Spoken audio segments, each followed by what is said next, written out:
Now, figures show that 13,000 flights have been cancelled globally this month due to rising fuel prices caused by the war in the Middle East. Data from the aviation analytics firm Cirium shows that Istanbul and Munich have seen the largest cuts. With me is our business reporter, Eshish Carr. Thanks very much for coming in. Just tell us more about what these figures are showing.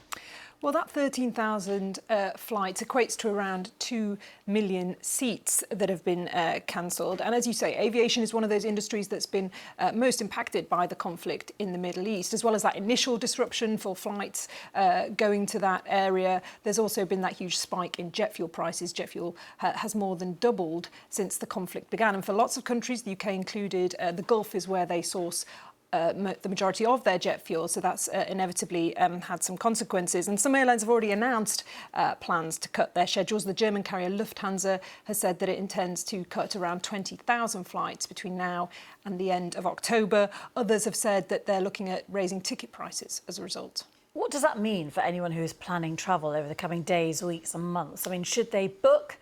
Is there a risk of very last-minute cancellations?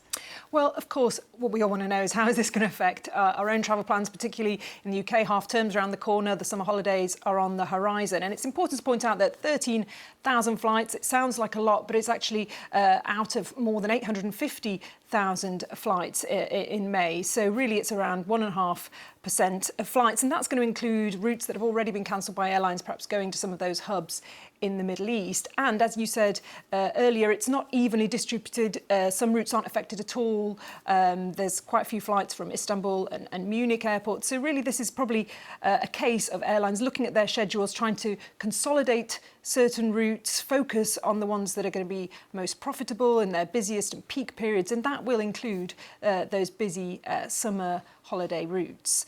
So there's a bit of reassurance there that airlines are kind of using this as contingency to kind of make plans for what is going to be their busiest period. And is it the case that they will be broadly okay for a few months?